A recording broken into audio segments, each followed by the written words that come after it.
officially.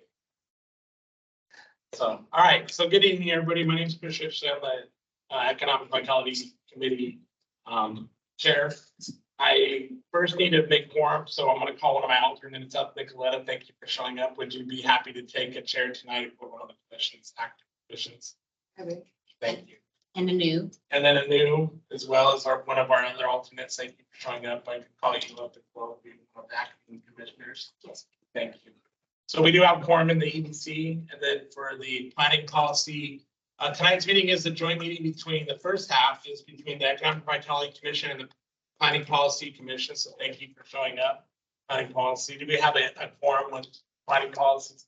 Yes, Chair. There's a quorum for PPC, and commissioners not in attendance have excused absence. Thank you. So we do. With that said, tonight we'd like to start the joint meeting on the Pioneer Project. I'd like to call to order the meeting at 6:08. We do have 1, 2, 3, 4, 5 public comments, one being in person. Public comments are limited to 5 minutes per person. Keep in mind if for the public comments, if somebody has said something that you know, that you're willing to say, or you're able to say it there, and they said it already before you, you can either say, I agree, and add what you wanted to add, but just for sake of time, we're limiting it to 5 minutes per public comment. We do have in-house public comment that will start first. I have Jessica Rowe. And you can come to sit at the table right there. And Brian Brunberg is also on that list. So Yeah, Jessica and Brian. You want me to First say? public comment. Thank you. I'm kind of excited to do it in person. and I've got two minutes. 5 minutes. Oh, thank you. I'll use less than that, I think. Thank you, commissioners. My name is Jessica Rowe. I'm a land use attorney with McCullough Hill, and I'm here tonight on behalf of Ann, who will speak as well, but sitting next to me, we won't say the same things. Wanted to thank all of you for doing the work you're doing on the Pioneer projects. We generally support it and are excited about it, but just a thank you to you for studying and looking at it hard. Thank you also to staff for all the work that goes into asking and answering these hard questions. We submitted SRM Development, who's also working with us, submitted a public comment that it's written. You may or may not have been able to see it. We won't reiterate all those points, but again, we're just here to say that we think the city is asking the right question when it asks, how do we get, if we're lacking in housing right now, how do we jumpstart that? How do we get affordable housing? And then how can we get affordable housing? And to that end, we want to make sure development is feasible. We do support the options that are presented in the staff memo to change the affordability levels a bit and try and jumpstart housing. We outlined the levels we think are feasible and are consistent with what's in your option 1 and 2, I believe, in the staff memo. So 10% set aside, 80% AMI with the MFT program, or 80% at 60% AMI with an 8-year MFT program. We're excited to be partners here with the city of Issaquah and really excited to be in the room with such a great group of resources. And that's, also we're just here for any questions and further discussion on it. Thanks. I was less than 2 minutes. Thank you for your comments. We can be brief. No, you're good. I have a Josh Friedman. Well, let's do Brian. He says he's here in person. Yeah. Okay, thank you, Brian Rumberg. Sorry, I went to the wrong Brian. venue. So, Got here as quick as I could, but yes, again, to reiterate, thank you all. And I know there's been different audiences as we've been working through this with you for 8, 9, 10 months on it. So I'll recap a few things just for the sake of context. This has been wrought with some complexities. We're right in the heart of our project is anyway, right in the heart of the Central Issaquah plan for mixed use housing, which has been a problem to get started. And even before the market tipped, this was near impossible to get. And again, to reiterate a few of the things, first the market, nobody's been there. Very high water table, some constraints. There's inherently lower rents in Issaquah at least $1 a foot, but the construction costs are the same, so that's another hurdle. Light rail's 15 years out, so those are some of the basic parameters we've been dealing with. And I know over time, you know, we're doing our independent studies, we've been very transparent, studying a lot of different analysis about how we can make this work, how we can get some housing going. And I know also there's been a report before from the regional economist policy group, Eco Northwest, that had kind of said it the best way, that there's a value calibration is the way they put it, which are tools to offset some of these costs to get to offset some of the subsidies that are required for the affordable housing. It sometimes gets perceived that these get buried into a project in the overhead, and that's really not the case. There always has to be some sort of equilibrium because this affordable housing stays with it for over 50 years. So and so what we've been talking about all these months is what is that calibration or equilibrium? And I know Jen's done her due diligence. There's been several interviews outside of just talking to us.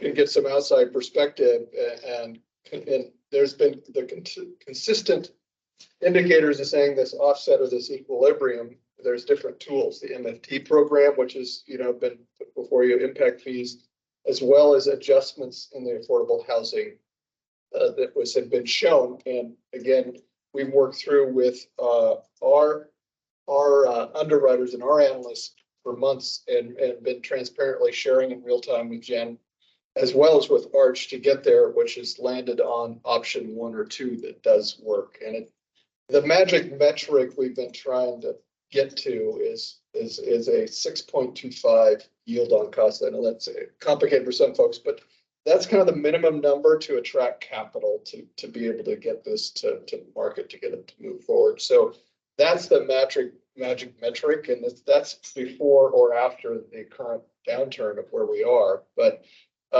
we feel that either option 1 or 2 can get us there to that, close enough to that metric to move forward.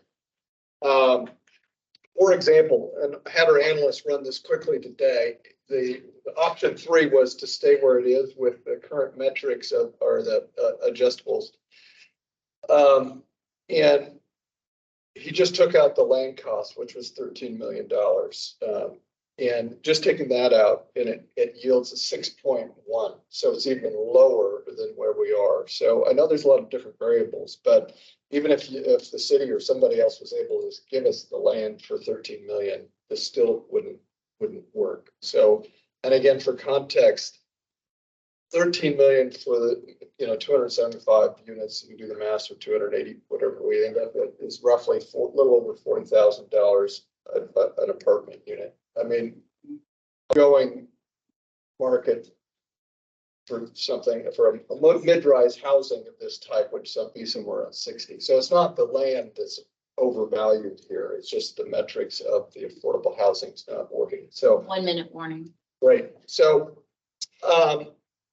and it's a good thing I've done.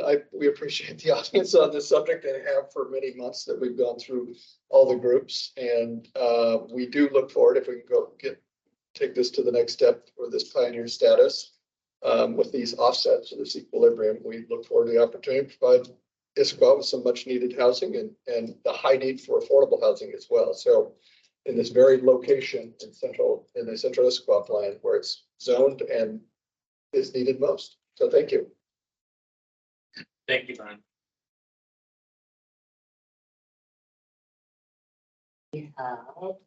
Josh Friedman. Hi there. Can you see and hear me okay? Yes, we can. Thank you for joining. Awesome. Thank you. Hi, my name is Josh Friedman. I'm a lawyer at the Hillis Clark law firm in Seattle. Although I work for a lot of clients that build affordable housing and market housing, I'm not here on behalf of any specific client or clients tonight. As someone whose job it is to help housing get built, I'm commenting to highly recommend options 1 and 2, and especially option 2 as bold steps that will help make the most difference in actually providing units going forward.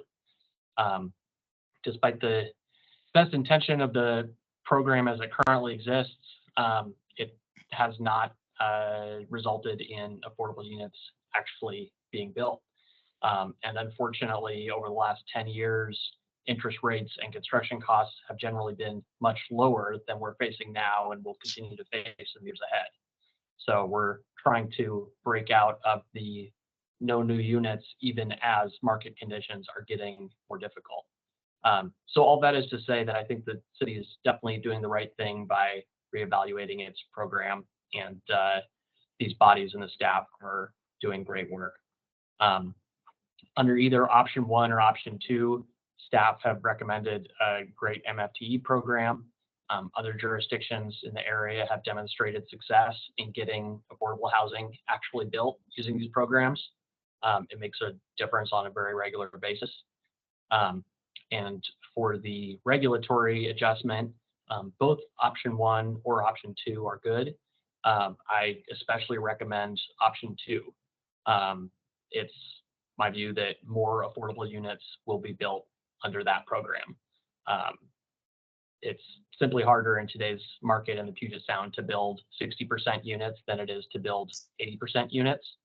And if the goal of the project, if the goal of this effort is for more housing units affordable housing units to get built, option 2 will do the most, option 1 will do less, and but still excellent. And obviously option 3 will keep us at the status quo that has been going. With respect to Arch's ranking, in terms of value that these 3 proposals present to the city, I just want to add one background point that I don't think made it into that ranking. Value is only added or lost to the city coming from the baseline that we exist at today. And the baseline that we exist at today is that no affordable units have been constructed in the last 10 years under these programs. So, if the effort is to get that affordable housing built, the options that you want to consider are option 1 or option 2. And we think that option 2 will bring the most to market. Thanks for your time. Thank you, Josh. Next, I have Gage Stromberg. Yeah, I'm here. Yes, my name is Gage Stromberg. I'm with SRM Development. As Jessica mentioned, we're working with Brian Runberg on his property in Issaquah. I wanted to give a little background on SRM Development in support of this Pioneer program. SRM has been active in the Puget Sound for more than 20 years doing development. We have completed more than 12 million square feet of real estate, including 8,300 residential units and nearly 2 million square feet of commercial space. We are currently have projects under construction in both Seattle and Bellevue, and we're actively working on development in addition to Issaquah in Renton, Spokane, Tri-Cities, and in locations throughout California. We've recently started being very active in the affordable housing. We have teamed up with Seattle Housing Authority, the Washington State Housing Finance Commission, Urban League of Metropolitan Seattle, and both Microsoft and Amazon to support workforce and affordable housing projects in the Puget Sound, and have used the MFTE programs in Seattle and Bellevue. In other words, we have a lot of experience in this area on both market rate and affordable projects. There's been discussion of the need for housing in Issaquah, and we're pleased to be part of the conversation and trying to move our particular project ahead. As Jessica pointed out, we've submitted a letter on some of these points, but I want to reiterate a couple of things. First, we would like to develop this project. We'd like to bring housing units to Issaquah, but in order to do that, we have to have a project that can be underwritten by lenders for construction loans and permanent financing, and we have to attract investors. We're anticipating that our project is going to take between $40 and $50 million of equity to move this project ahead. Neither we as developers or the investors are looking for outsized gains, but the project has to make economic sense. And in order for that to happen, we need a project like this, the Pioneer program, to be able to support the project and the financing. And it simply will not happen without it. So we're glad to be part of this conversation. We're glad to be supporting this project and the efforts that are taking place. And we're looking forward to moving forward and hoping we can bring housing to Issaquah. Thanks for the opportunity to speak. Thank you, Gage. Last, I have John Schwartz. Hi, everyone. Assume you can hear me. So I'm John Schwartz. I run the Schwartz Company based in Seattle. And we do owners repping for family offices, nonprofits, for-profit developers on a really broad range of primarily a residential focused project. Currently, we have a project in Ballard that'll break ground in probably in February that has 50 and 60% of median income, significant public funding in that. We have also developed shelters. We've developed 30% of median income with special needs.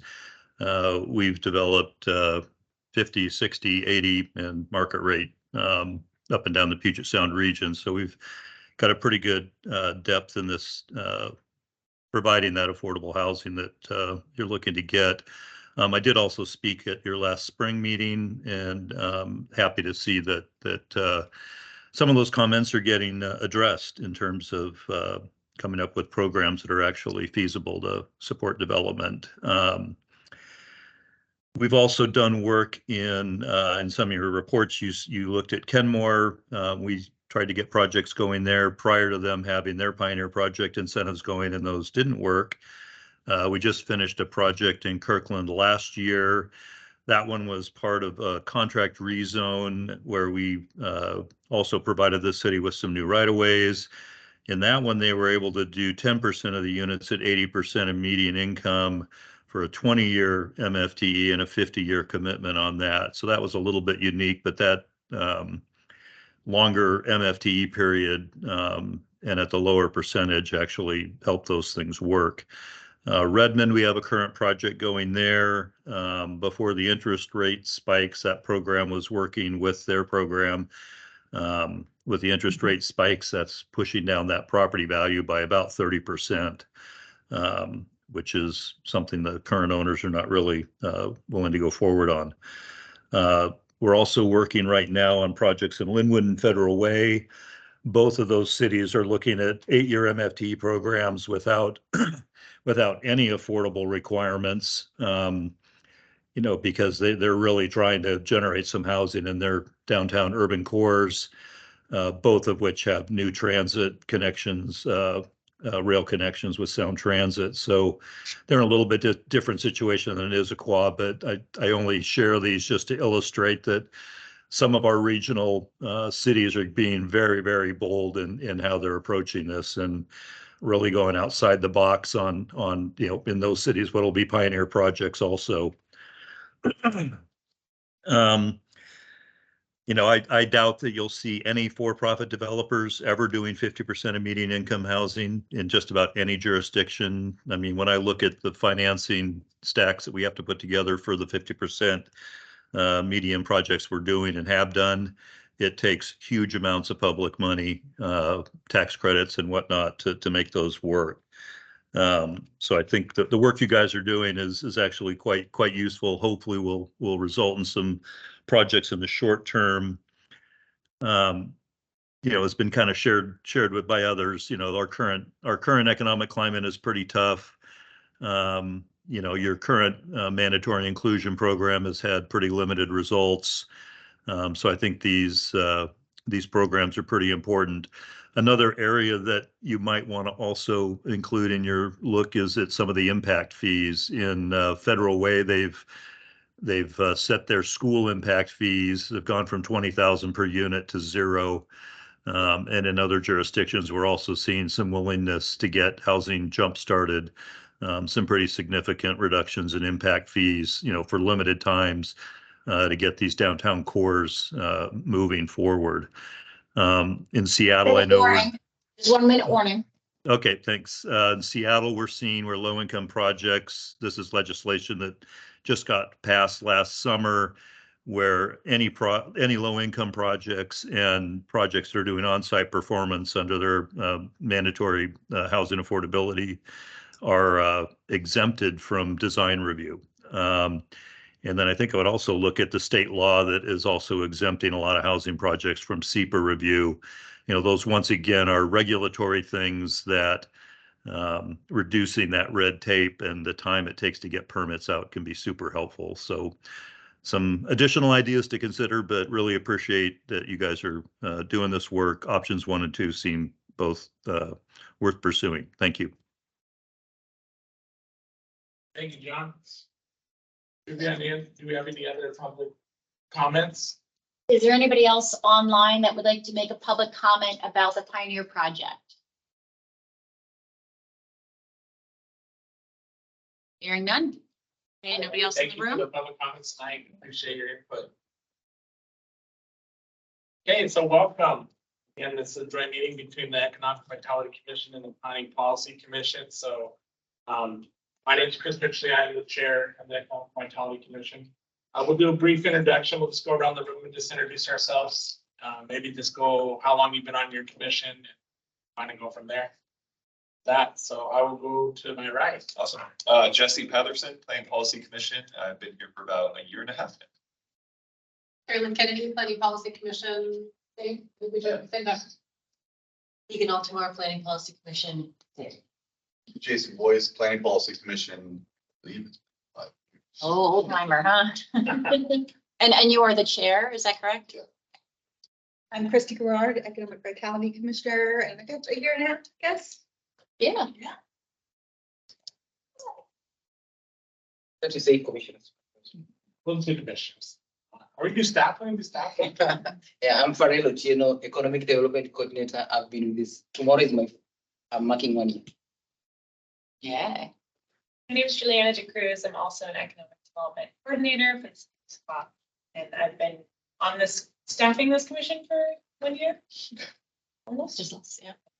Jen Davis Hayes, Economic Development Manager. 10 years. Stephen Padua, Long Range Planning Manager, liaison for Planning Policy Commission. I've been with the city for about 5 years now. Nicoleta Macano, alternate commission for about 1 year and a half. Something like. Kim Lee, Economic Vitality Commission, and you're I'm Milligan, Planning Policy Commission. Years for me about. Yeah. John Cross, PBC, it's my first year, so 4 or 5 months. Anu Taripalli, EDC, 6 months, I'm counting. All right, well, thank you for all joining. Now we're here for the wonderful Pioneer program. I'm going to turn it over to Jen. Yes. Present us with what we're going to go over and talk about tonight. This is definitely, I gotta stop sharing and then restart sharing. This is definitely a great opportunity to bring commissions together. Do we want to introduce Ashwin and Oh, yeah, sorry. We do have some commissioners online. Now I gotta get back to my stop sharing. Yeah. Ashwin, you want to go ahead and introduce yourself, then Tom? And AJ. Yeah, hi. AJ. Joe. Hi, this is Ashwin with the Megatraman, and I'm a local business owner here, and I've been with the commission for 4+ years now, if I'm correct. This is Tom Brown, Economic Vitality Commission, and this is my 2nd year. Hi, folks. This is AJ Taylor. I'm sorry I'm home with a cold tonight, but I've been on the EVC now for about 18 months. Joan, are you able to unmute?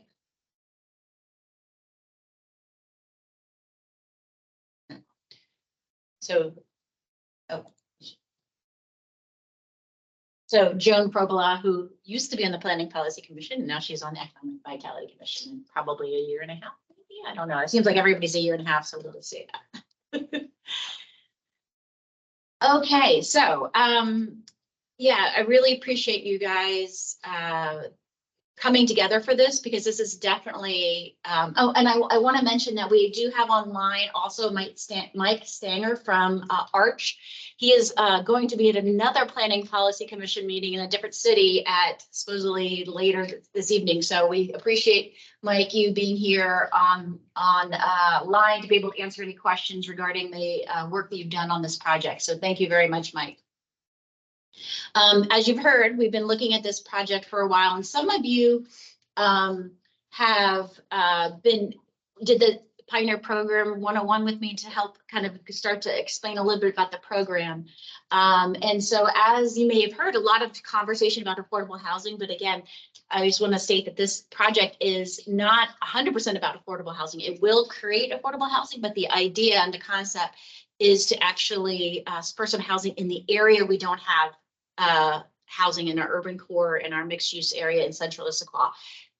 All of you probably know there's been a lot of development in Newport, there's been development at the Highlands. So we are not looking to just create more housing for housing's sake, but we want to create housing where we have dense amenities and access to jobs and transit. So tonight we're going to go over the Pioneer Program and the goal. And ask for input on two different options, two different topics. And then we'll share that information with City Council on December 4th, and we'll be coming back. So for PPC folks, sometimes you're asked for a formal recommendation. You're not at that point yet. So it's sitting back and letting us know what you think.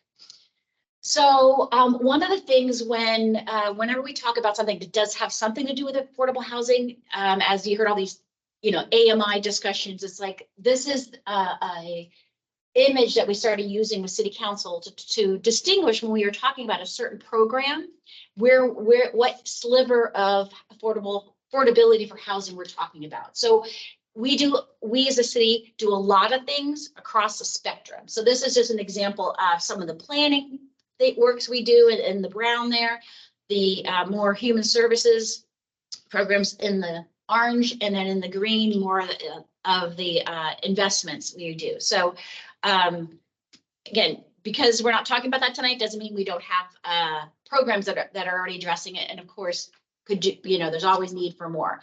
So tonight we're talking about the Pioneer Program, which really is on, again, the affordable rental and ownership and the market rate end. So again, we talked about there's been a lot of housing growth, right? So since 2012, when the Central Issaquah Plan was adopted, we have had 3,537 units added to our housing mix, right? Okay, so those of you who went through the Pioneer Program 101 with me, you saw this chart, although I was corrected by Kristen, because the actual 344 units that I originally had in the actual thing is actually in the mixed use, not in the urban core. So in the urban core itself, we have the capacity through the zoning to build 7,000 units over time. We anticipated in 2012, by 2035, about 2,500 units in that urban core area. Again, zero built, zero affordable housing. So going back to 3,500 units were built in Central Issaquah since that time, zero in the urban core, and 344 in our mixed use Central Issaquah area. So again, what is a Pioneer Program? It's really meant to spark investment in an area and to account for the risk of being first in an area. For our economic vitality commissioners, in your business, when you're the first in the market, there's a risk there. And once you show success, other people come in, right? And the same thing is for development. And so other cities have utilized this tool. So you can reduce regulatory or affordability requirements, or you can provide financial incentives as kind of the main tools that are being used.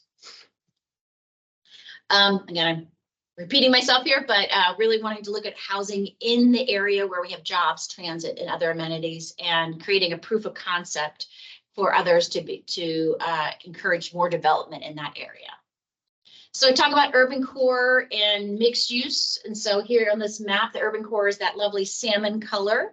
And so we are sitting just below where it says Issaquah, Central Issaquah, at Tibbetts Manor. And then the mixed use Central Issaquah is basically the commercial areas around East Lake Sammamish Parkway and then along Gilman to Front Street. So in our commercial cores is where we're talking about, where we want to see housing happen. So we'll go over the outline of the Pioneer program, and then again at the end we'll start asking questions. So our first one is, again, a Pioneer program is just for a limited time, right? And so we will want to talk to you about what makes sense for how many units or time frame or number of projects. Again, when you look at this map, go backwards, it's a pretty large area, right? And so if we want to see where start to build the housing that's, again, near jobs and such, we want to maybe not just pick one dot on this map and move forward.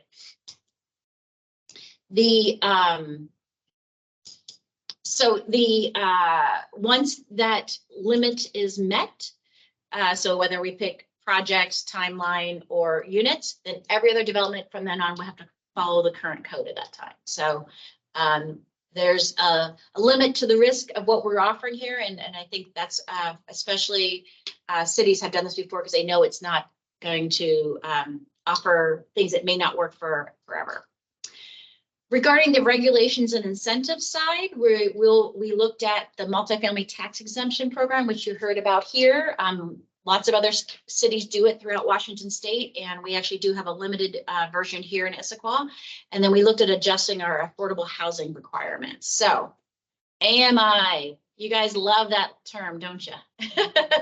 So put this here not to have you memorize, and maybe hard to read up on the screen, but I wanted to, just show some numbers before we dive into mentioning AMI, but really it's an area median income for King County. So every county across the country has this with different numbers. And so looking at 60% AMI. So if you are a single individual and household, and that means that you qualify for 60% AMI housing if you're making $61,530,000 or less, right? So, a lot of people mentioned, again, I can't remember if it was in the letters or in the comments, but that, you're thinking about teachers and other workforce housing that's probably lower than some of those folks in those industries. If you have a larger household, there's more income that you to meet that same level. But this is what you have to qualify in order to rent in those markets and those units. This is maybe the Planning Policy Commission has seen this before, but looking at our supply versus our targeted needs. And so thank you, Kristen Leeson from our long-range planning department, looking at in that 50 to 80% column, and I can move my mouse. You can tell that there's a lot of unmet need. Again, a little bit less here, a little bit less here. And even in our, above 120, there's some needs, but we're not looking at incentivizing this at this time. As you get lower, as we heard from the public comments, there's a lot of public subsidy that needs to happen for that. So typically you don't see that market developers creating that type of housing. So the financial incentive is the multifamily tax exemption. So mention again that 55 cities use it across the state. We currently do have it for the transit-oriented development site, which will be built in the future next to the transit center. But it is a tool that council is interested in analyzing more and interested in looking at it for this project. For that project, during the time of the exemption, so we're looking at an 8-year exemption, we would not collect property tax on that residential portion. So not just the affordable units, but on all of the residential portion. So if it's a 300-unit project, we don't collect it on that. We still collect it on the land. And if there's any commercial space that we would that would be built there, you would collect it on that as well. And that when I say we, I mean we as a whole agency. So this is from the King County Assessor's Office of all the entities that get a portion of the property tax. So that exemption counts towards all of these agencies.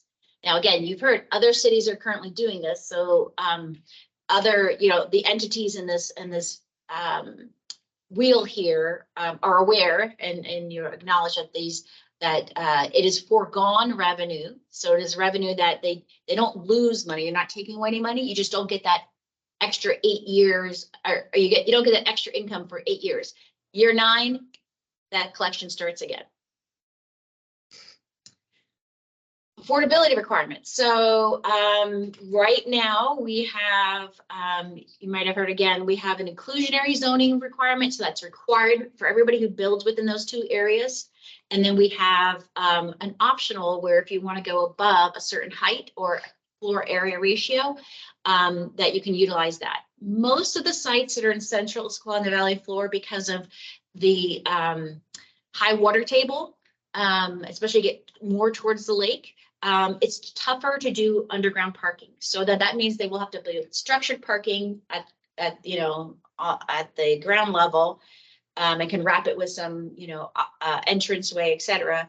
But they're going to be having to build up for the parking, which means there's less rentable space. So very quickly they decide I need to build higher than the base height in order to make my project work. So most projects are going to use both of these, even though in this area, even though one is optional, in order to make it work, both of them have to use that. So there are currently, again, 2 programs that we required. So here is for the urban core, those requirements now. So the top one again shows you have to do 12.5% at 60% AMI if you're doing rental, or you can do a deeper level at 10%.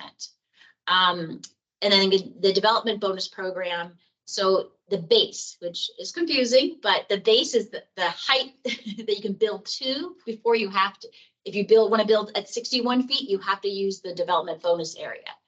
And then you can build up to 125 feet within that region there. And you would take that extra space that you're building and be required to provide affordable housing and some other public benefits for that.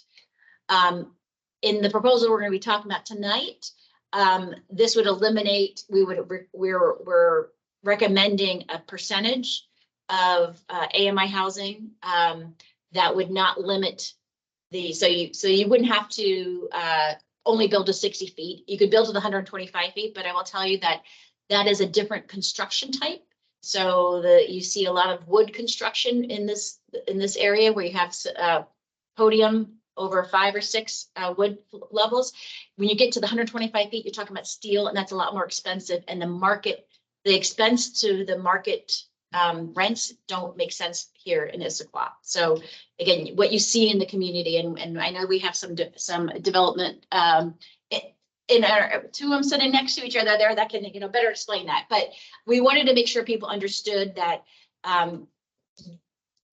moving forward, we will see higher buildings in central Issaquah if this passes. It won't be at the 60 feet, although again, we haven't seen any development happening in this area.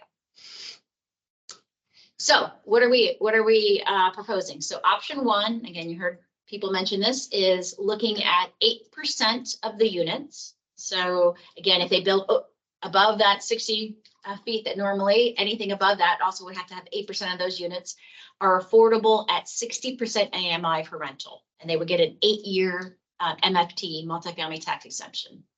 The other option is to look at 10% at 80% AMI. So again, you get a little bit more units, but a higher affordability level, or less higher affordability, yeah. And then the no change, it's, again, depending on how much you build in your development bonus area, depends on what the plus is, but the no change is the current requirements that we discussed earlier, or presented earlier. Oops. So what does that really mean, right? That's a lot of numbers and percentages, but looking at an example of a 300 unit development. So the one on the left is what is under current. So you'd have about 249 units of market, and looking at, again, 37 units plus 6 plus 8 of affordable at different levels of affordability between 80, 60, and 50. The two options we're talking about, so option one at 60% AMI would result in 24 units at 60% AMI. Again, a lower affordability for some of our entry-level workforce. And then option two would provide 30% of AMI, again, at a little bit higher, entry-level and professional workforce. So not 6 units is 6 units, but it's not like 100 units versus 10.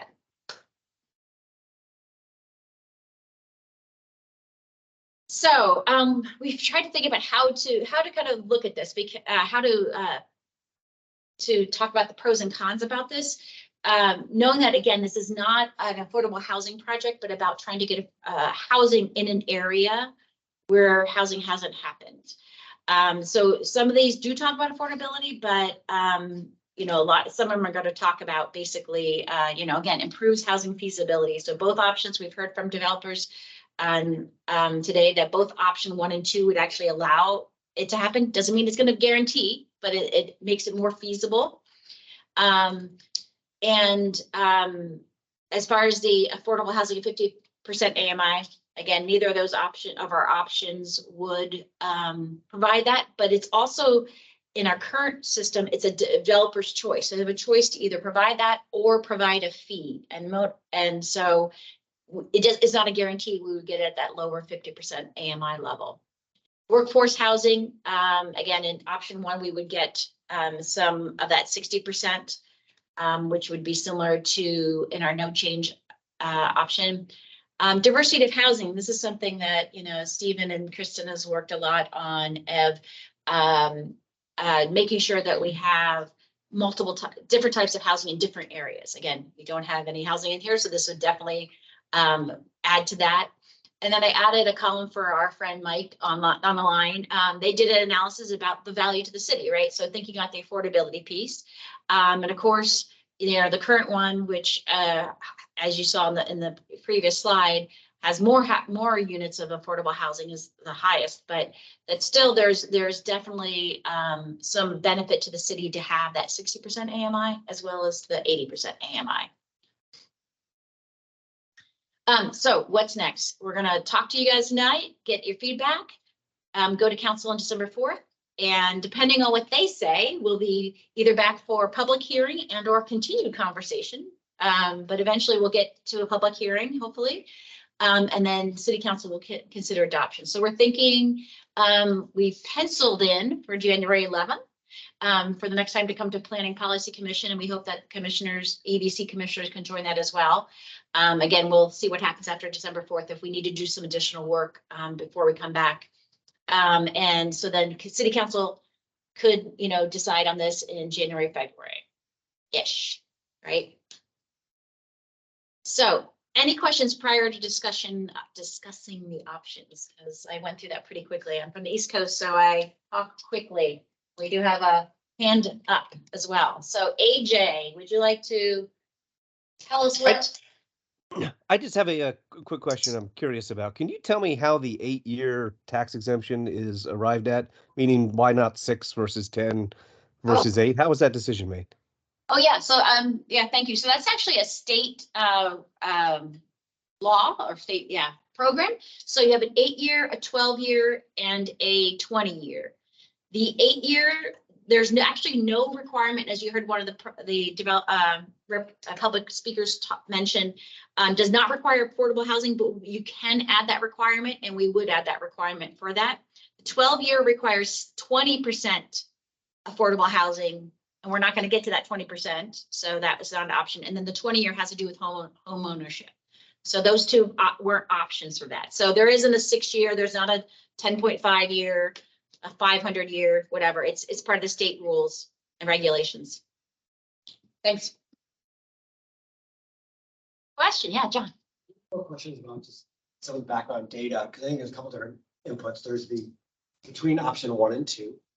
There's the is there data on the potential number of renters that would fit at those different levels? Is there significantly much more opportunity if you have at the 60 or 80, or because it could be, we're picking numbers, but if you don't know how many people are in each group, it may have an, that's one question. And then the other question is from the perspective of a developer, how much between option 1 or 2 they make one way or the other, because that may draw, because right now nothing can. Yeah. So the whole goal of this is how do you get 2? I think the major thing is, can you get 2 started and maybe be softer on, is it 600 units, 500, whatever. Getting 2 things going, because once again, success breeds success, as you mentioned. And is there any input of, if you look at it from performer, from a developer standpoint, of option 1 or 2, does one become much more lucrative or the other? Because then if that's the case, then that would be a good input of which one's a better option. Okay, so to answer your first question, and this is not exactly that answer, but what we, the chart that's on the screen now, again, looks at, and what did you say, Stephen, is the not need, but target? Is that the word? Like, as far as this, the supply versus Yes. target. Okay, so again, doesn't look at need 100%, but targeted what we in Issaquah, if we're looking at the creating housing across the spectrum, it shows a little bit more need in the 50 to 80% AMI. They're both in the same bucket, but those 60 Same and 80 are bucket, the that's same exactly. buckets. Yeah. Yes. So. Yeah. It's kind of So, and the person who just created it walked in this chart. So is there a higher need for 60% housing, AMI housing versus 80% in yes. Issaquah? Yes. Okay. So is it possible to get a version of this chart where instead of dividing it at 30 to 50 and then 50 to 80, we did a division to see what is 60 and below, and then what is the distinction between 60 and 80? Like, that's the number that we're truly trying to identify to choose between the 2 options. I can try and do that. This came from the county and I need to see how they divided it up. So I'll try. Yeah, so a lot of the information in terms of like what we need in terms of growth allocation for our targets is divided up by the county. So we're using kind of their numbers on how to divide this up. But we can try to put it together Fair, to help. I understand what you're saying, but when we think about Issaquah, right, like we are focused on this city and not the county as a whole, though we are impacted by it. What I would also like to know specifically for our city is 2 things, right? What is the population currently within Issaquah that is across these AMI bands in 2 ways, right? First is the individuals who are individuals or families residing in Issaquah. So to give us a sense of who we have been able to attract versus not, right? Secondly, we have discussed this in the past as the EDC, that what our small business owners typically have a lot of challenges in attracting workforce because housing costs are really high, right? So if we look at the people who are employed within Issaquah, who ideally want to live here, like what do those bands look like? Because that is ideally, from the EDC's perspective, the audience or the target population that we want to bring in so that they are staying here, working here, driving business here. Yeah. So I know we do have that first pocket of data. I'm not sure about the second one with the bands of our employees. So I think you hit the nail on the head. Yeah. That if we look at who lives here, you're probably not going to see a lot of the 20, 30, 40% AMI because the housing doesn't exist for that, right? So, but we know as EVC especially, and I think probably everybody who's gone to a store where it says, please be patient because we don't have enough workers, is that, again, for that, the folks that are working in our service industry, that's, your 60-ish%. There's not, people are driving, taking the bus from far away places. So I don't know that we can, and I'm looking at our data person, but who has access to lots of data. If we have data of employees at AMI level. In Issaquah. Yeah. I have it at AMI. Right. It's also, the thing is, like, when it comes to things like AMI, we go into like hairy territory very quickly, right? It comes down to like these levels that are there. Let's assume there is a teacher who is making, say, $50,000 a year, right? Now, is that teacher single versus living with roommates versus having a family where income is substantiated by a spouse's income or something else, right? Yes. Or parents' income. Like, we get into all these specific conditions. Yes. So we cannot make generalizations saying, oh, our teachers are mostly under 60% AMI. That is probably not true. But actually, you can look at starting pay and it's about 60% You're AMI. saying they may not be a single person. Yeah. They may- Even, you know, agree. They could have- They don't have to pay the whole rate by themselves. They could have, Like all these Yeah. permutations and combinations that can be. exactly. But I do know that starting salary for teachers is above $50,000, 60% I AMI. was just picking. So, but if they had 7 kids, then that, changes things. I think that's a really important piece, right? But devoid of that data, which we don't have right now, it'd be great if we could mine that. And that's part of our action plan discussion, right? Of what is that data, right? But, if we look at the 2 options on the table and talking about inputs, you have, the things that we can really try to understand is, there are fewer affordable units at 60% or more units at 80%. Right, so it's about number of total affordable units, right? That's something that we can toggle. The other thing is if we go with option 1 as opposed to option 2, who are we leaving out between that 60 and 80% AMI, right? So that person that's 61 to 80% AMI that otherwise could have qualified for affordable housing. I don't think it works that way. It does.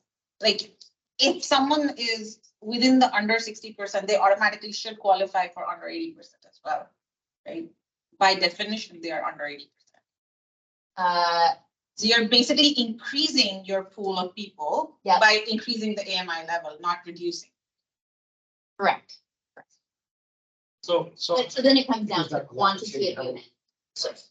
So I guess we were in the question stage, so, but we're getting into the debating stage, which is good. So to answer your last half, your second question about what are developers, I think you heard. These are related. So both of these are feasible, right? Is what we understood. And I think you heard from feedback and that it's harder for developers to build at 60% than at 80%.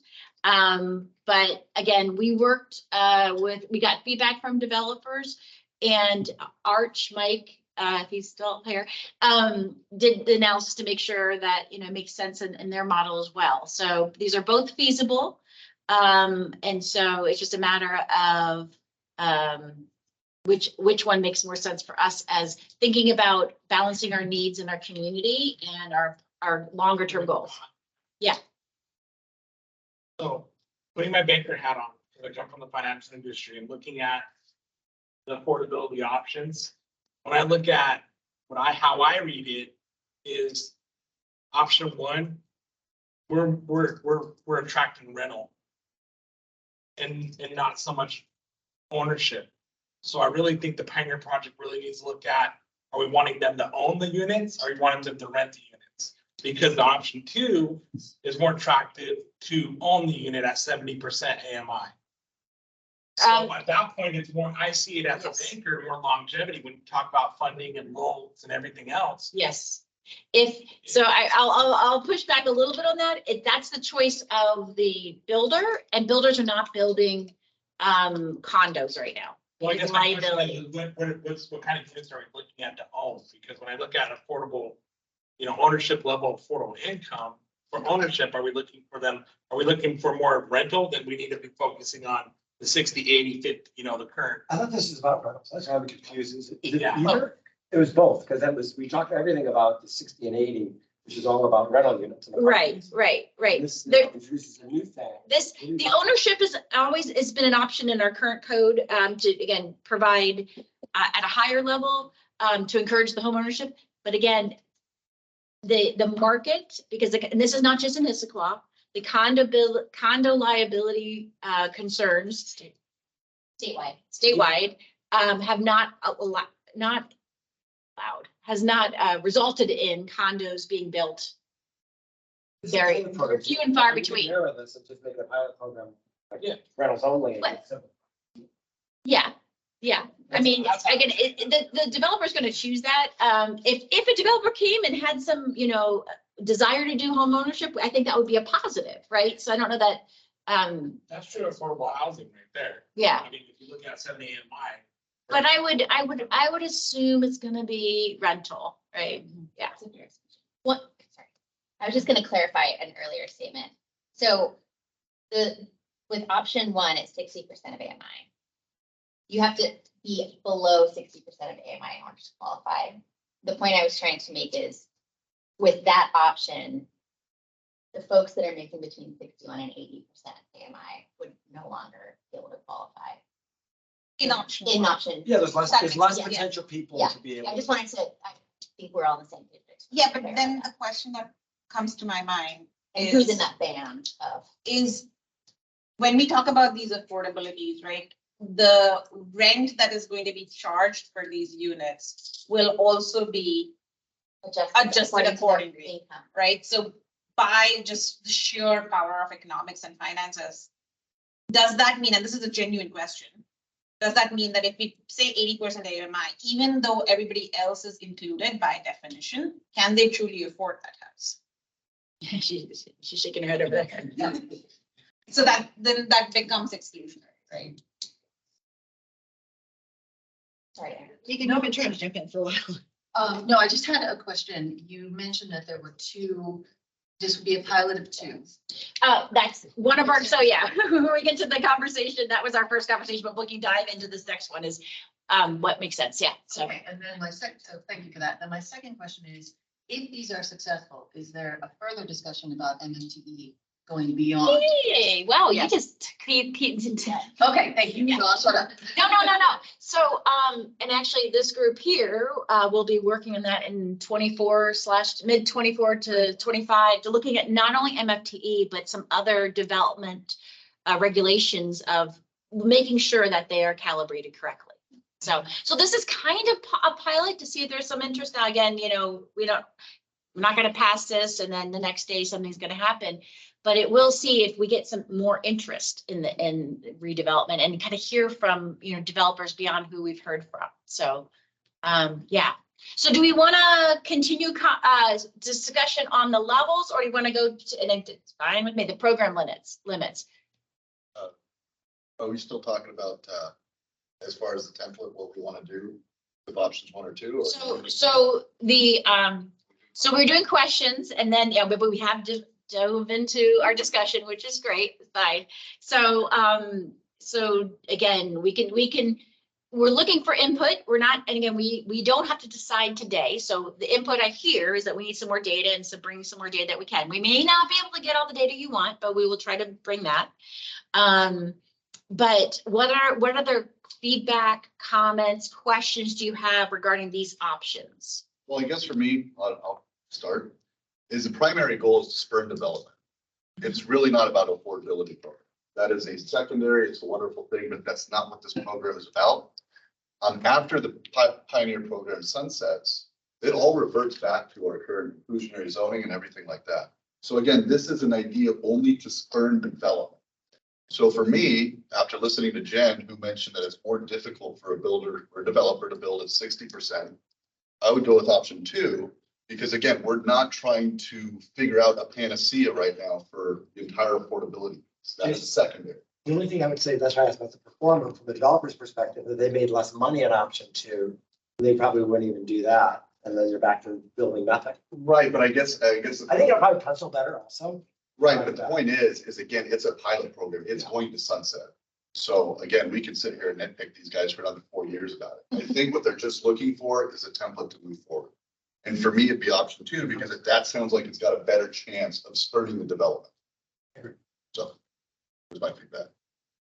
And with that, we get more data points, right? So that can inform any future regulatory changes, if any, when it comes to the MFT program, right? Because then we can understand what's working, what's not, how is the need adjusted, was that a deeper enough affordability, right? And based on actual data of built units. Is the hypothesis is if you do nothing, then nothing will be built. So that's not a hypothesis. That's what's. No, I'm saying with the continued hypothesis, it's already been proven so far. Right. And now with higher interest rates in construction, I don't know a lot about this, but I would say you will still have no development. So then you have to do something, and the goal is to have something done. So then what's the most advantage? So you're asking the priority of the goals, and I agree with you, Jason, that if you have to, you can have a great plan, but if it doesn't get implemented, it doesn't matter. Right, So exactly. we gotta That's get zero something. units or 0% of zero units. So I'm for number 2. Me too. Two questions. I agree with you. So first of all, how is the city planning to accommodate from an infrastructure standpoint, the additional people that are going to come to the city? Second is, how is the city planning to fund all of this? Like, where is the funding coming? Because that takes away from investment that we can make within other parts of our community, say business, and providing them the infrastructure that they have asked for. So the central, actually, I'm gonna have her. I was gonna let Steven do it, but. So as I said, the Central Issaquah plan that was created 12 years ago thought about this area as a whole, and how do we deal with infrastructure investment regarding the area as a whole? That's why we're going to Steven, but. You want me to go ahead? Yeah, go. So with the development of the Central Scope Plan, it actually took into account extra development based on the zoning. So that's how we help to determine the zoning for the area. So the expectation is that we're getting a lot more development in this area, which is going to create more capital need. And so that'll be determined through our CIP process or the capital improvement plan to figure out what kind of projects we need to put in place to support any infrastructure needs. And then so our utility engineers will figure out, okay, with this development, does it spur improvements that need to get prioritized sooner than later? And then there's also impact fees that come out of the development the developer will pay into to help with some of those infrastructure improvements as well. We have two other things. One is that we have just updated our water and stormwater plans. We updated something else a few years ago, but all of those plans that are being updated right now for infrastructure have taken into account the capacity for growth in that area, both residential and commercial. So they're planning on it already, that they know what's going to have to go in there. And then the impact fees. And then in theory too, the central part of this area, Jen already probably mentioned, is a regional growth center, and being a regional growth center therefore qualifies you to get more infrastructure funding for that area. So when you apply for grants and you can put that on there, that helps to get grants. Oh, okay, so more development will allow us to get more grants. Yes. Right. Okay. And the developers pay also the fees, the Right. impact fees to help invest in that as well, so. I piggyback on your question. So are you saying that impact fees are off the table? Because there have been people suggesting that we reduce or eliminate impact fees in this program. No. Impact fees are always for the city. We have waived them for all affordable units, but only the affordable units. So for 8% or 10%, the remainder of units are going to be in. It's not changing impact fees. So that's the question. And then the other is Jen earlier, you said that there's no extra income for the MFTE years. But how do we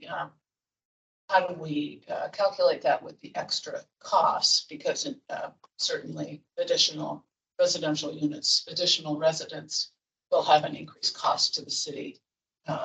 Children, schools. So, yeah, so right. So we haven't done a full analysis. We've done an analysis of what that would mean as far as the foregone revenue, but and then other cities have done a full analysis of the revenue you do obtain. So again, you get land, property tax on land, which typically increases as you develop in an area.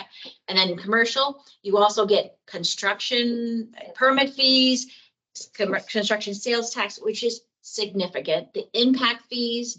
And then during that 8 years, the people are buying things from many stores online, and we get that sales tax. And I think I've said it before here in the EVC, is there's a store that's not located in this city, but we actually get more, and this is at Amazon, we get more sales tax from that store being delivering things to our city than some of our big box businesses. So that's not an insignificant amount of money, right? It's not, it may not cover all of the costs for everything that's needed. But again, I think we're talking about over time. So you're not going to be adding 5,000 new people, right, during this time. So, and then it is a very complicated way that the property tax is kind of figured out. And so it may not be at a large or a small, it may be a small bump for people across the spectrum versus, I don't know, guys, the shift of where taxes are actually collected from is pretty minor. So. Then we only get a small sliver of it. Yeah, yeah. Someone else takes a bigger risk on this. The state school fund and the schools are a percentage of that. And we have a recent. Yeah. But you mentioned that in our conversation, as far as like the schools, because I think people's biggest concern are going to be emergency services and education, right? So again, those ones aren't as impacted because they do a head count for all children. Right, you still get a percentage, like if you have a kid in the class, you get X number of dollars for it. It's more about the capital. Right, and then you have fire and police, I think, would be the other big concern. But again, you're talking about a very limited amount of units. We're not talking about, right, you know, the 3,400 that were added over 10 years. You're talking about Pioneer program, which could be, depending on whether it's units or time, you're talking about a very limited period of time. Again, to get people to come in to be the number one, not the number 7, 8, 9, 10. Right. Right. And we're not going from a rural to like skyscrapers with to buy a ladder truck and all those other things. Again, capital investments that would come from the property tax stuff. So are there any other comments? Because I do want to be cognizant of time, so we can go also talk about the option of how many and the limits. Are there any other comments, data requests? We may not be able to get them all, but things that help you in the next meeting be able to make a recommendation to provide to council, and or you want to, say to council like, hey, consider this, or what do you think about that? Questions? The summary of our questions is like, we're looking for the business case behind it, right? The city is trying to invest all this money in promoting housing and affordable housing. What's the business case for the city in the long run? Yes, it has a time horizon associated with it, but we just heard during public comment that builders are looking to make 6.25% yield on that. What time window does that come over? Right? Like, I'm curious what their yield will be to one. That's why it's their perspective of 1 and 2. Right. And if it's a negligible difference, then that's an input that's not as important. If it's a bigger difference, then it'd be good. You're in the season. Okay. So when you say the city invest money, we're not investing any money. I mean, the foregone revenue is an investment. Okay. I wasn't sure you were thinking we were investing other ways. Okay. It's a loss. Yeah, it's a subsidy. Yes. Yeah. Yes. Okay. You could get more often. We should. I know. I think so. Yeah. Every other. Yeah. Okay. Again, and this is not the last time you're gonna talk about this. So if you guys afterwards have thoughts, questions, like you have a conversation with somebody during the break and you want to provide more input, you send it to Stephen or myself. So again, it's limited. So there's multiple ways you can limit it, by units, by projects. Here I talk about, it's 522 acres that we're looking at. So again, a pretty large area. So I wanted the city council members, we originally had 200 units and they're like, well, that's not even one project. And I'm curious to think about more than one. Again, we're not looking to have 10. But does it make sense to kind of, again, if you're going to do a pilot and it's such a large area, does it make sense to look at more than one? Within this, you could say it could be one in each zone. You could be one on north of I-90, one on south of I-90. Those are kind of nuances that you can consider. You could also do it by time. So you could say a certain application has to begin by a certain time. We don't know when the stabilization of interest rates are going to be. So we can take our crystal ball out if that's something strongly you feel strong about that time wise. But those are the things to consider and ask questions and provide input. What are your initial thoughts? can we do a combination of those? Like, how would that be? So X number of units within a 2 or 3 year time window. Sure. So is it units? So you could. The one caveat with time is that even if this program were rolled out today, no project would come to market for at least 24 months. And so making sure whatever, if there is a horizon, advocating for one, making sure we take that into account so that folks aren't depending on that. I would, and my point is go big, right? Like the more units we can get, the more data points we can get, the more momentum we can get. So, you know, I'm curious why we would limit ourselves to 600. Like, what's the magic in that number, or is there? Or why wouldn't that be 800, 900? So, quick question. So going back to your point, you're trying to spur and actually just start something.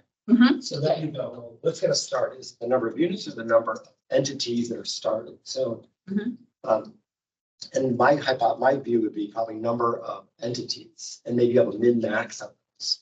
So having just one done probably doesn't do it. Probably having two or more all of a sudden says this is a viable thing because I'm not alone or I'm not just following one other crazy person.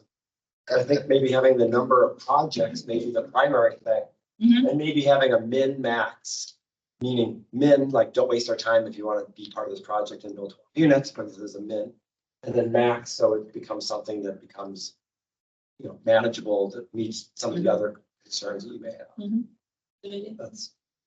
I actually agree with the number of projects concept, because in an ideal world, you'd have more than one developer vying to get those projects, and the more we can distribute it, the better it will be, because that will also spur more competition in the housing and rental market, which is better for our end consumers.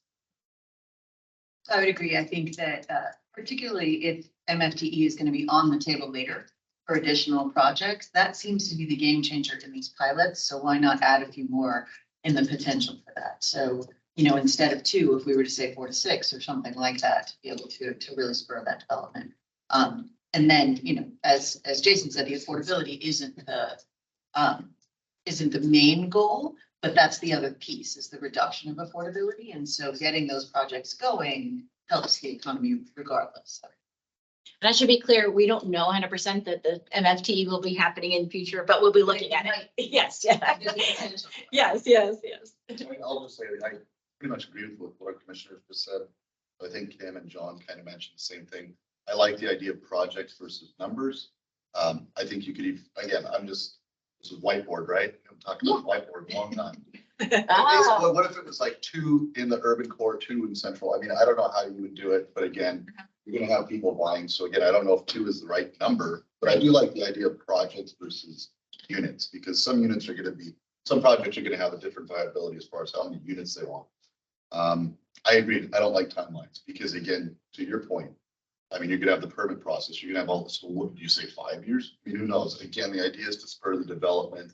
To John's point, some crazy person's gonna follow number 1, be number 2. So again, I don't know. Too, because you don't want to have us be like a little tiny dinky thing. You want to make it right, and that's the idea, right? Is to start these hubs. So again, it's number 2 is almost as important as number 1, and then like I said, number 3 and 4 will hopefully follow. So again, I don't really care for the timelines myself. I don't know what that number is, but I think the number of projects is more important, more critical than the number of units. So if that's how we want to go, I also want to consider another aspect is, if we're going by number of projects, then I really like his idea of having some min number of units, but also having a max number of units per project, because we have to cap the city's risk. It cannot be open-ended. We cannot, if we say, let's build 6 projects, assuming each one of them is 300, but some developer says, let me build 1,000 in each one of them, that puts the city at risk. So we have to have an upper cap somehow, either with time or with number of projects, or number of units per project, if we're choosing to go with projects as the limiting factor. And I think that's a fair compliment. So yeah, you can have a base size of the project. Right. You can tell right there. It's count the size of it, not so much the time of it, but the size. I hear the thinking, but what would the risk to the city be if all of a sudden a developer came in and provided it? It will alter the business case that we're trying to discuss, right? Like, how much investment are we making? How much money are we foregoing? What are we getting in return? Like, that has to be balanced. Okay. well, say 2 to 500 units. Yeah, I mean, we're really talking about 8 to 10% of the overall. I hear you. Residential. Yeah. No, the MFT loss is Yeah, for yeah, all yeah. the units. It's not for just the Right, affordable that's housing right. units. Yeah. Civic commercial. And again, this is mostly a template. I mean, again, the wizards over here are gonna change. Oh, gosh. They're gonna make it all wonderful. I will have the crystal ball. I think if you took our two commissioners over there's point, again, base and a max as far as the units, but again, I think projects are probably more, to Ken's point, you can have more data points. So again, the unit number seems arbitrary. It's more about the project. As far as getting people excited about. Can I add, I want to support the number of projects and put a cap on it and I love your idea, Jason, of having so many in this region or area and so many in that. And if you have that, then you don't have the time, because the first come, this is the time. If you're not the second person, you don't get to do it, or second project, you just don't get to do it, so it doesn't care. And because we're in a slow market with interest rates and other things that are hindering development, it might be a while. Yeah. Yeah, but then I really love the idea of capping the number of units. I was a little shocked at thinking that the projects would be 300 units or more. I live in Star Point. That's 2 large buildings in Issaquah Highlands, each of them only 50. I mean, that's 100 units. That's a lot of housing. It's a significant development. It's a beautiful mixed use model for what we want down in central Issaquah. And that's 100 units. So I don't see that we need that many units. We need the number of projects to prove viability and a cap so that we're proving it with mitigated risk. That's what I love the combination also. And just, so for like the TOD project, which Nina, I know you were involved in when we had conversations. I know, but that's close to that. No, how many units? No, that's close to 300. So it seems like a lot, but again, that's what will happen in this part of central Issaquah. So, but it doesn't need to. I mean, the objective is to kickstart development. To give an incentive that is limited to those who act soon. Yeah. And I think the number of projects and a cap per project would, and I'm not saying what the cap is, I'm just saying. Yeah. I also want to add just one more point to support the number of projects idea is, especially the way you mentioned it, is like some here, some there, having it more distributed. In Old Town, we already have a congestion problem. Near Lake Sammamish, we're going to run into environmental impacts that these buildings are going to have. Like if we want to mitigate these risks, we need to distribute them and not keep them all concentrated in one place. So number of projects kind of helps distribute and mitigate the impact that they'll have on their surroundings. You want a head shaking? Anything else? That was under show. Do you Okay. mind going back to this one? Could we have a little more discussion on the geography parameters for the project? Do we want more projects in the northern side of I-90? Do we want more in the southern side of I-90? Where our regional centers are a little unique that it's divided by major interstates. So that's kind of a big discussion piece for how to balance some of that development for our regional growth center. So I don't think we know enough. You probably. Right. I don't Okay. to have an opinion. I mean, you guys haven't seen a point of view where you wanted to get growth started earlier. What would be the idea? Yeah, that was my thought process. What does the city think that's gonna be the biggest area of opportunity to start the development project? I mean, I would say, looking at the map, if I was looking at the map right now, I would want to be around the water, because then what water impacts are there, right? So I'd probably want to be in the bottom half of the spectrum where there's not enough water right there, but I'd have to physically see what's out there. Sure. What's developing. Where's Costco headquarters at here? You see that pond? That's. Yeah. So that's them. I mean, they're there. So Costco's there. So it's like people want to be around Costco or they want to be on the opposite side of Costco. Then you got to take into consideration too with these projects and the future projects that are coming up with the transit center. Yes. But yeah, you're looking at with the light rail. I know it's how many years out, but at the same time, we've done a survey. We've done a survey looking at where, what the impact is and getting the ducks in a row to say, hey, is there a way Issaquah can jump other cities to get the light rail sooner than what they're projecting in 2045 or wherever it was. Yes, yeah, we're trying. So, we also got to take into consideration where that's going to go, the transit center for that and the stations for that, because right now it's projecting to go right in the middle of I-90. Does that make sense with the way we got to So, yeah, it's probably, yeah, it's, I think urban core area. So that's where, yeah. So, the other part is I think the part of the pilot is, and to Nina's point is that we're not gonna pass this and then, it's gonna take 2 years for them to get started. But what will be interesting is if people start coming and talking more about, oh, I have a site over here, I have a site over here. And that part we don't know. We don't know who's been sitting on their hands because it just doesn't make sense, And so again, they're not gonna jump and do it, but they're gonna start talking about it and thinking about it. So. Jen, Jen. Oh, sorry, go ahead. Yeah, Jen, so just curious, looking at the map, if you look at it, major portion of the urban area, I would say a major portion of it is owned by Rowley Properties. Has your team taken effort to reach out to them to seek their feedback?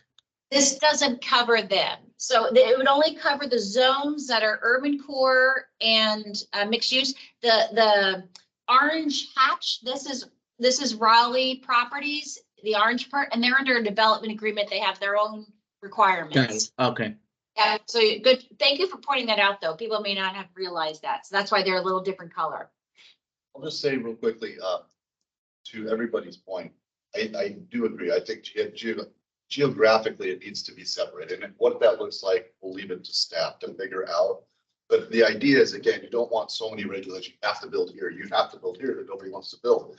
However, it is good to have different geographic locations because ideally what you want is both those places to be small hubs, right? So you want I-90, number 2 to come in right behind number 1 and same thing below I-90. So again, it's good to have our Pioneer program. Yeah, which it is. It's going to sunset. But I would try and limit the amount of regulations we put on these people. Again, the idea is to spur the development and the hopes that the people behind, whether it's number 3 or 4 in terms of the projects, that they will follow just because to the Commander's point, they see the viability, they know they can make money. All of our current code kicks in. So I get the geographic thing. I think it's important, and I do because you don't want it just to be on a cluster. But I think the less we can do, the better. Sorry. So Raleigh excluded in this area of saying, I mean, that's all developed, most of it's all developed land. People own that property. You probably couldn't share, but do you have an indication of those landowners in the Salmon area who would be the most interested to sell to a developer? Like, is that behind you? Not sell to a developer, but I mean, doesn't that play into where you would say you want? So there have been several properties that have recently been sold, and I say recently because like COVID seems like yes, but like in the last 3-4 years, there's been several properties. And I'm gonna move my mouse. So this is where Hobby Lobby is. That's been sold. Yeah. So TOD is where I'm pointing here. So we know that's going to be coming. This was sold. Cascade Business Park. More recently, the Hobby Lobby shopping center has been sold. The Red Robin site is over here. Trying to think what else. Jim, can you tell us what the is? Oh, sorry, Transit Orient Development Project, and that's a city facilitated, but King County Housing Authority will do it. And they're on our reference list is a link to the webpage for more information. Yeah. So I mean, it's not. And I'm not sure about in here in mixed use. So. But I mean, it's not fair to say that all that land is. Oh yeah, no. You've got everybody in that area would be willing to sell to a developer. No. I mean, yeah, if the price is right, but of course, yeah.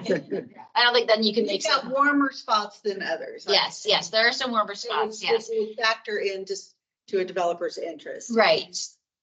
Right. There's also another property over here that's people are looking at right now for potential affordable housing. This site will be vacant soon. This is the previous Space Labs property that in the past somebody's looked at for housing, but that was when it was a larger parcel. So.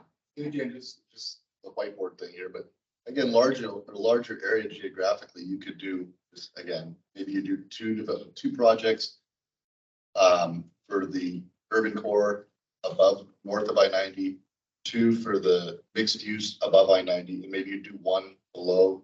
I mean, again, just. Yeah. Can I piggyback on Christie's comment?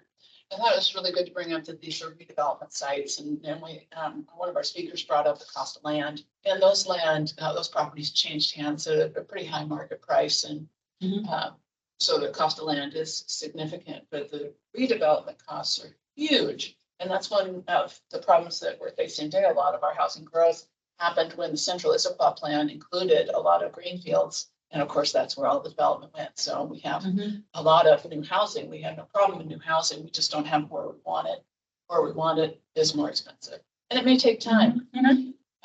But that's, I think. There's a good question. It's a supply question. Like, where is the potential supply? Yeah. Can I piggyback on that? Remind me again, our growth target for the next interim, it's Residential is 3,500 units. 3,500 units. And if we're talking about 600, we're talking about what would the cap be? So I wanted to bring up for a conversation the proportion to our target that the pilot would be if it were 600, because that's one of the questions is, would you cap the number of units? So if our target, that is what, a quarter? No. How much? 632. Okay. 20%. Less than. Less than 20%. Okay. So is that, does that seem like an appropriate proportion? I'm not saying it isn't, just bringing it up. Not to put you on the spot, Stephen, but I think it was in this very room you shared with the central Issaquah plan, in particular the urban core. There's a pretty large percentage that's parking lots, correct, or impervious surface. Do you recall what number? 75%. 75%. If you look at it on Google Maps, it's basically a big gray blob of parking lots. So in terms of redevelopment, it's basically redeveloping a parking lot into something else. That's the goal. Yeah, true. But I think, looking at the map though, that is the identified area. So, to Jason's point, wherever we put things, like it's in that area, whether it's north, south, mixed use, like that's been identified as the growth area. So if the goal here is to grow somehow, some way in that area, then I align with you, like put 2 on the south, 2 in the north, 2 in the mixed use, and see what happens, or something along those lines. And again, that's for staff to figure out. Yeah. Again. Well, we want to hear your input. Yeah. I Right, mean, as a template. Because again, Ina brought up a great point. What is the percentage? In terms of what we're trying to build over the course of the next 10 years in terms of, what we're required to, what our target is. Again, I don't know if that's right, but. Well, we do have a target. Right. And so if 600, it could be less. But the number of projects that are built viably, that's the purpose, is to like start. For scale, just so like the Vale apartments, how many units? Oh, that's 340. Oh, No, They also 110. It's outside this area, but I'm yeah. just trying to get a sense of scale of how big that is. So Atlas is 344, so that's next to Safeway, the multiple buildings. Looks giant. It looks giant. Giant. It's gonna be colors. No comment. Just 2 points with regard to the location I did want to make is, I completely agree with Jason that we should not get into the space of over-regulating and driving away the development that we're trying to build. But there are 2 things that we should keep in mind if we have the ability to either influence or suggest to our developer friends about this. One is it should not add to the congestion. Like the thought of a housing complex with 300 people next to a Costco will drive people crazy on every Saturday and Sunday. Costco becomes a freaking maze Saturdays and Sundays. Nobody wants that.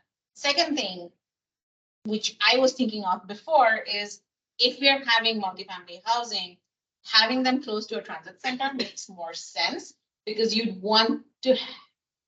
hope that people will use more of transit and not rely extremely on cars. As you can see, I'm extremely concerned about congestion. We've spoken about that before, and it's a big problem that even our business owners have raised as a key issue, because of which they are not getting as many customers as they would like to get. So from an EVC standpoint, we have to make sure that we are not hindering progress, or we're not taking steps in the backward direction that prevent further business development within Issaquah.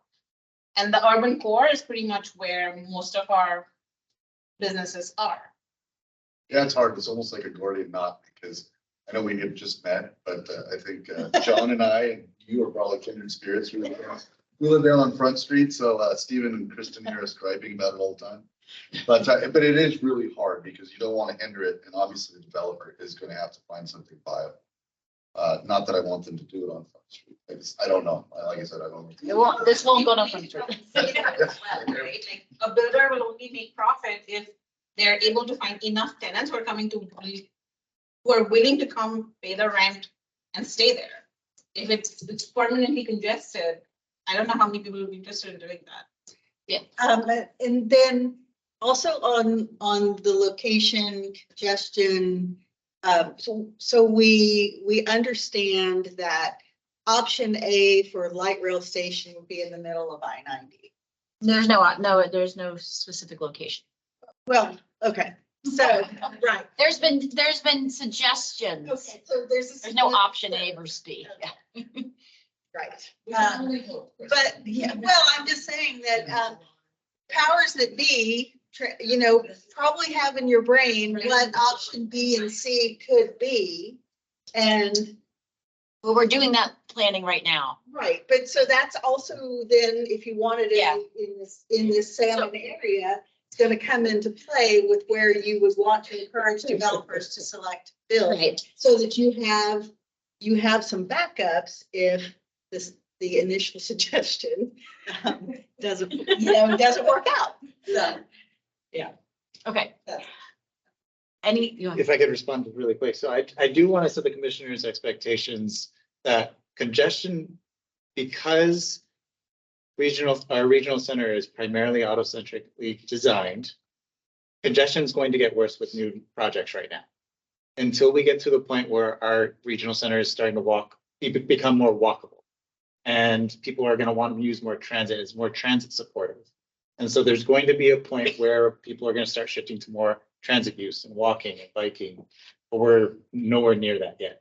We need more development to get to that point. So I just want to make sure everybody understands that any new projects coming in isn't going to solve the congestion problem. There's no way to avoid it. Even if no projects come in, congestion is going to get worse because development's still happening around us. I get that, which kind of goes back to the original question that I had asked very, very early in this conversation, is how are we making sure that there's enough infrastructure, roadways being a part of it, to support the development that is going to come? Yeah, and so that was to Kristen's point about our models looking at our zoned capacity for the area.